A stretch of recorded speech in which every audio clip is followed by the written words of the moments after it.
भगत सिंह 1929 बम कांड पर session court में बयान। भगत सिंह और बटुकेश्वर दत्त द्वारा असेंबली में बम फेंकने के बाद 6 जून 1929 को दिल्ली के सेशन जज लियोनार्ड मिडिल्टन की अदालत में दिया गया ऐतिहासिक बयान। हमारे ऊपर गंभीर आरोप लगाए गए हैं, इसलिए यह आवश्यक है कि हम भी अपनी सफाई में कुछ शब्द कहें। हमारे कथित अपराध के संबंध में निम्नलिखित प्रश्न उठते हैं। पहला, क्या वास्तव में असेंबली में बम फेंके गए थे? यदि हाँ, तो क्यों? दूसरा, नीचे की अदालत में हमारे ऊपर जो आरोप लगाए गए हैं वे सही हैं या गलत? पहले प्रश्न के पहले भाग के लिए हमारा उत्तर स्वीकारात्मक है, लेकिन तथाकथित चश्मदीद गवाहों ने इस मामले में जो गवाही दी है वह सरासर झूठ है। चूंकि हम बम फेंकने से इनकार नहीं कर रहे हैं, इसलिए यहाँ इन गवाहों के बयानों की सच्चाई की परख भी हो जानी चाहिए। उदाहरण के लिए हम यह बता देना चाहते हैं कि सार्जेंट टेरी का यह कहना कि उन्होंने हम में से एक के पास से पिस्तौल बरामद की एक सफ़ेद झूठ मात्र है, क्योंकि जब हमने अपने आप को पुलिस के हाथों में सौंपा तो हम में से किसी के पास कोई पिस्तौल न थी। जिन गवाहों ने यह कहा है कि उन्होंने हमें बम फेंकते देखा था, वे झूठ बोलते हैं। न्याय तथा निष्कपट व्यवहार को सर्वोपरि मानने वाले लोगों को इन झूठी बातों से एक सबक लेना चाहिए। साथ ही हम सरकारी वकील के उचित व्यवहार तथा अदालत के अभी तक के न्याय संगत रवैये को भी स्वीकार करते हैं।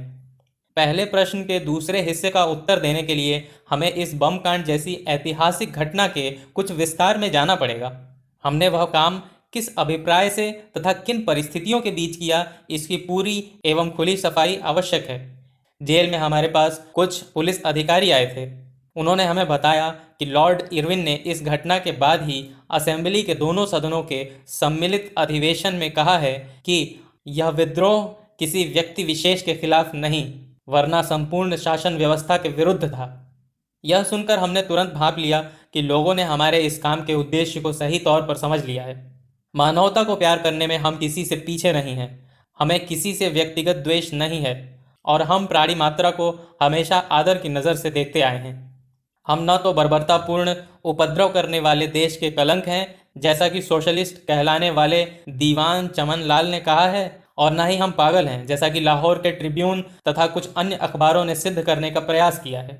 हम तो केवल अपने देश के इतिहास, उसकी मौजूदा परिस्थिति तथा अन्य मानवोचित आकांक्षाओं के मननशील विद्यार्थी होने का विनम्रतापूर्वक दावा भर कर सकते हैं। हमें ढोंग तथा पाखंड से नफरत है। एक अपकारजनक संस्था। यह काम हमने किसी व्यक्तिगत स्वार्थ अथवा विद्वेष की भावना से नहीं किया है। हमारा उद्देश्य केवल उस शासन व्यवस्था के विरुद्ध प्रतिवाद करना था, जिसके हर एक काम से उसकी अयोग्यता ही नहीं, वरना अपकार करने की उसकी असीम क्षमता भी प्रकट होती है। इस विषय पर हमने जितना विचार किया, उतना ही हमें इस बात का दृढ़ विश्वास होता गया कि वह केवल संसार के सामने भारत की लज्जानक तथा असहाय अवस्था का ढिंढोरा पीटने के लिए ही कायम है, और वह एक गैर जिम्मेदार तथा निरंकुश शासन का प्रतीक है। जनता के प्रतिनिधियों ने कितनी ही बार राष्ट्रीय मांगों को सरकार के सामने रखा, परंतु उसने उन मांगों की सर्वथा अवहेलना करके हर बार उन्हें रद्दी की टोकरी में डाल दिया। सदन द्वारा पास किए गए गंभीर प्रस्तावों को भारत की तथाकथित पार्लियामेंट के सामने ही तिरस्कार पूर्वक पैरों तले रौंदा गया है। दमनकारी तथा निरंकुश कानूनों को समाप्त करने की मांग करने वाले प्रस्ताव को हमेशा अवज्ञा की दृष्टि से ही देखा गया है, और जनता द्वारा निर्वाचित सदस्यों की सरकार के जिन कानूनों तथा प्रस्तावों को अवांछित और अवैधानिक बताकर रद्द कर दिया था, उन्हें केवल कलम हिलाकर ही सरकार ने लागू कर दिया है। संक्षेप में, बहुत कुछ सोचने के बाद भी एक ऐसी संस्था के अस्तित्व का औचित्य हमारी समझ में नहीं आ सका, जो बावजूद उस तमाम शान और शौकत के जिसका अधिकार भारत के करोड़ों मेहनतकशों को गाढ़ी कमाई है, केवल मात्र दिल को बहलाने वाली थोथी, दिखावटी और शरारतों से भरी हुई एक संस्था है। हम सार्वजनिक नेताओं की मनोवृत्ति को समझ पाने में भी असमर्थ है।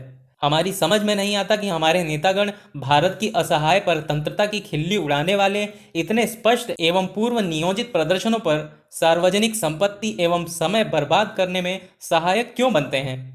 हम इन्हीं प्रश्नों तथा मजदूर आंदोलन के नेताओं की धरपकड़ पर विचार कर ही रहे थे कि सरकार औद्योगिक विवाद विधेयक लेकर सामने आई। हम इसी संबंध में असेंबली की कार्यवाही देखने गए। वहां हमारा यह विश्वास और भी दृढ़ हो गया कि भारत में लाखों मेहनतकश जनता एक ऐसी संस्था से किसी बात की भी आशा नहीं रख सकती जो भारत की बेबस मेहनत कशों की दास्ता तथा शोषकों की गलाघोटू शक्ति की अहितकारी यादगार है। अंत में वह कानून जिसे हम बर्बर एवं अमानवीय समझते हैं, देश के प्रतिनिधियों के सरों पर पटक दिया गया और इस प्रकार करोड़ों संघर्षरत भूखे मजदूरों को प्राथमिक अधिकारों से भी वंचित कर दिया गया और उनके हाथों से उनकी आर्थिक मुक्ति का एकमात्र हथियार भी छीन लिया गया।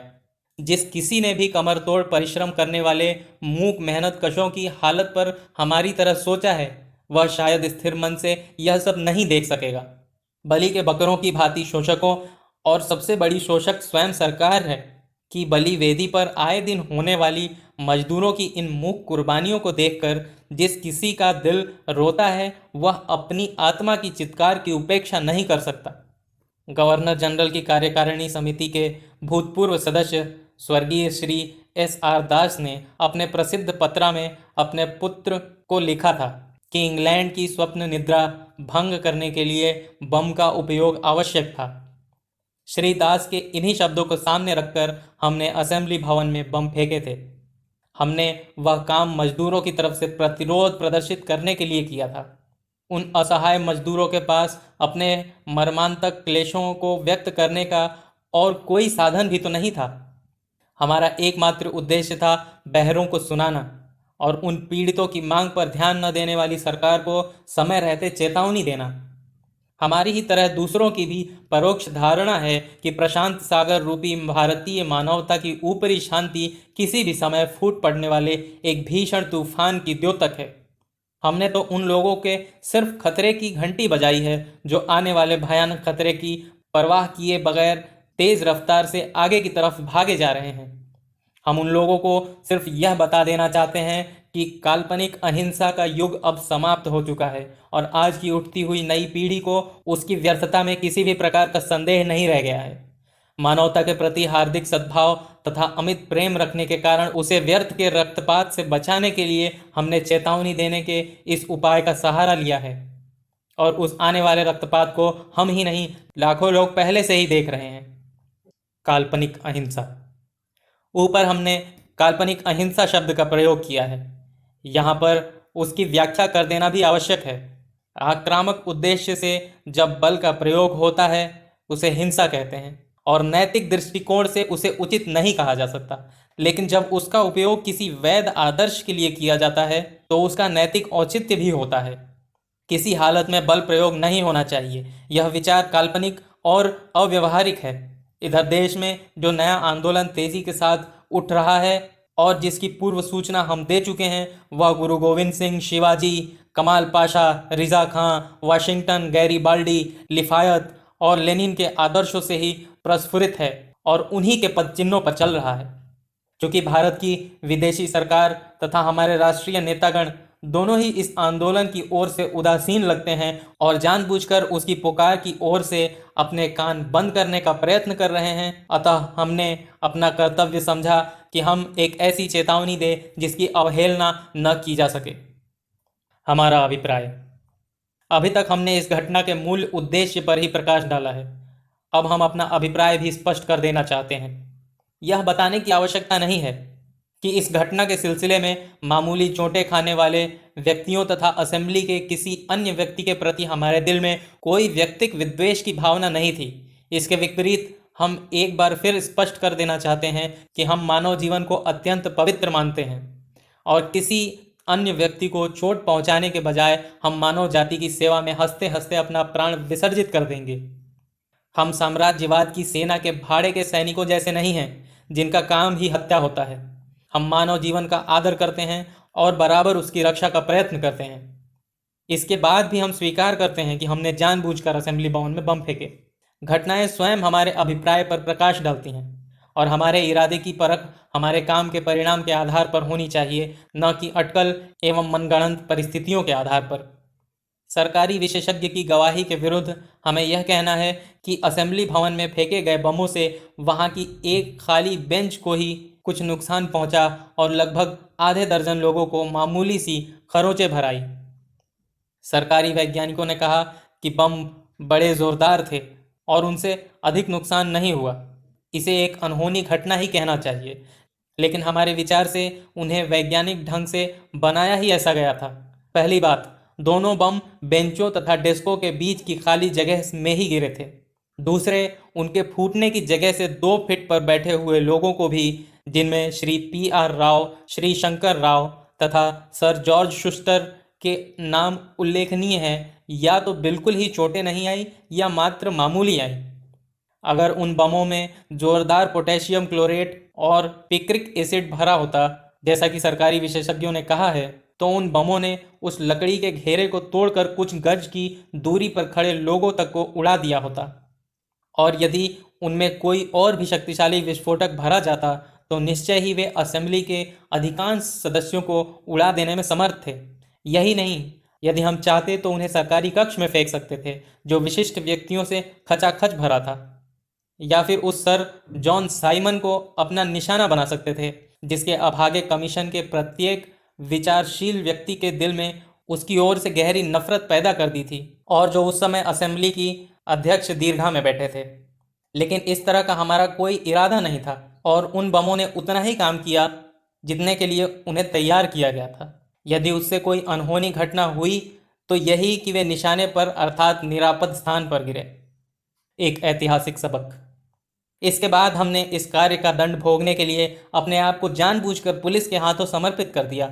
हम साम्राज्यवादी शोषकों को यह बता देना चाहते हैं कि मुट्ठी भर आदमियों को मारकर किसी आदर्श को समाप्त नहीं किया जा सकता, और न ही 2 नगण्य व्यक्तियों को कुचलकर राष्ट्र को दबाया जा सकता है। हम इतिहास के इस सबक पर जोर देना चाहते थे कि परिचय चिन्ह तथा बास्तीय फ्रांस के क्रांतिकारी आंदोलन को कुचलने में समर्थ नहीं हुए थे। फांसी के फंदे और साइबेरिया की खानें रूसी क्रांति की आग को बुझा नहीं पाई थी, तो फिर क्या अध्यादेश और सेफ्टी बिल्स भारत की आज़ादी की लौ को बुझा सकेंगे? षड्यंत्रों का पता लगाकर या गढ़े हुए षड्यंत्रों द्वारा नौजवानों को सजा देकर या एक महान आदर्श के स्वप्न से प्रेरित नवयुवकों को जेल में ठूंसकर क्या क्रांति का अभियान रोका जा सकता है? हाँ, सामयिक चेतावनी से, बशर्ते कि उसकी उपेक्षा ना की जाए, लोगों की जानें बचाई जा सकती हैं और व्यर्थ की मुसीबतों से उनकी रक्षा की जा सकती है। आगाही देने का यह भार अपने ऊपर लेकर हमने अपना कर्तव्य पूरा किया है। क्या है क्रांति? भगत सिंह से नीचे की अदालत में पूछा गया था कि क्रांति से उन लोगों का क्या मतलब है। इस प्रश्न के उत्तर में उन्होंने कहा था कि क्रांति के लिए खूनी लड़ाइयाँ अनिवार्य नहीं है, और न ही उसमें व्यक्तिगत प्रतिहिंसा के लिए कोई स्थान है। वह बम और पिस्तौल का संप्रदाय नहीं है। क्रांति से हमारा अभिप्राय है अन्याय पर आधारित मौजूदा समाज व्यवस्था में आमूल परिवर्तन। समाज का प्रमुख अंग होते हुए भी आज मजदूरों को उनके प्राथमिक अधिकारों से वंचित रखा जा रहा है, और उनकी गाढ़ी कमाई का सारा धन शोषक पूंजीपति हड़प जाते हैं। दूसरों के अन्नदाता किसान आज अपने परिवार सहित दाने दाने के लिए मुहताज हैं। दुनिया भर के बाजारों में कपड़ा मुहैया करने वाला बुनकर अपने तथा अपने बच्चों के तन ढकने भर को भी कपड़ा नहीं पा रहा है। सुंदर महलों का निर्माण करने वाले राजगीर, लोहार तथा बढ़ई स्वयं गंदे बाड़ों में रहकर ही अपनी जीवन लीला समाप्त कर जाते हैं। इसके विपरीत समाज के जोंक शोषक पूंजीपति जरा जरा सी बातों के लिए लाखों का वारा न्यारा कर देते हैं। यह भयानक असमानता और जबरदस्ती लादा गया भेदभाव दुनिया को एक बहुत बड़ी उथल पुथल की ओर ले जा रहा है। यह स्थिति अधिक दिनों तक कायम नहीं रह सकती। स्पष्ट है कि आज का धनिक समाज एक भयानक ज्वालामुखी के मुख पर बैठकर रंगरेलियां मना रहा है, और शोषकों के मासूम बच्चे तथा करोड़ों शोषित लोग एक भयानक खड्ड की कागार पर चल रहे हैं। आमूल परिवर्तन की आवश्यकता। सभ्यता का यह प्रसाद यदि समय रहते संभाला न गया तो शीघ्र ही चरमरा कर बैठ जाएगा। देश को एक आमूल परिवर्तन की आवश्यकता है, और जो लोग इस बात को महसूस करते हैं उनका कर्तव्य है कि साम्यवादी सिद्धांतों पर समाज का पुनर्निर्माण करें। जब तक यह नहीं किया जाता और मनुष्य द्वारा मनुष्यता का तथा एक राष्ट्र द्वारा दूसरे राष्ट्र का शोषण, जिसे साम्राज्यवाद कहते हैं, समाप्त नहीं कर दिया जाता, तब तक मानवता को उसके क्लेशों से छुटकारा मिलना असंभव है, और तब तक युद्धों को समाप्त कर विश्व शांति के युग का प्रादुर्भाव करने की सारी बातें महज ढोंग के अतिरिक्त और कुछ भी नहीं है। क्रांति से हमारा मतलब अंततोगत्वा एक ऐसी समाज व्यवस्था की स्थापना से है जो इस प्रकार के संकटों से बरी होगी और जिसमें सर्वहारा वर्ग का आधिपत्य सर्वमान्य होगा। और जिसके फलस्वरूप स्थापित होने वाला विश्व संघ पीड़ित मानवता को पूंजीवाद के बंधनों से और साम्राज्यवादी युद्ध की तबाही से छुटकारा दिलाने में समर्थ हो सकेगा। सामयिक चेतावनी। ये है हमारा आदर्श और इसी आदर्श की प्रेरणा लेकर हमने एक सही तथा पुरजोर चेतावनी दी है। लेकिन अगर हमारी इस चेतावनी पर ध्यान नहीं दिया गया और वर्तमान शासन व्यवस्था उठती हुई जनशक्ति के मार्ग में रोड़े अटकाने से बाज न आई तो क्रांति के इस आदर्श की पूर्ति के लिए एक भयंकर युद्ध का छिड़ना अनिवार्य है। सभी बाधाओं को रौंदकर आगे बढ़ते हुए उस युद्ध के फलस्वरूप सर्वहारा वर्ग के अधिनायक तंत्र की स्थापना होगी। यह अधिनायक तंत्र क्रांति के आदर्शों की पूर्ति के लिए मार्ग प्रशस्त करेगा। क्रांति मानव जाति का जन्मजात अधिकार है जिसका अपहरण नहीं किया जा सकता। स्वतंत्रता प्रत्येक मनुष्य का जन्मसिद्ध अधिकार है। श्रमिक वर्ग ही समाज का वास्तविक पोषक है। जनता की सर्वोपरि सत्ता की स्थापना ही श्रमिक वर्ग का अंतिम लक्ष्य है। इन आदर्शों के लिए और इस विश्वास के लिए हमें जो भी दंड दिया जाएगा हम उसका सहर्ष स्वागत करेंगे। क्रांति की इस पूजा वेदी पर हम अपना यौवन नैवेद्य के रूप में लाए हैं, क्योंकि ऐसे महान आदर्श के लिए बड़े से बड़ा त्याग भी कम है। हम संतुष्ट हैं कि क्रांति के आगमन की उत्सुकता पूर्वक प्रतीक्षा कर रहे हैं।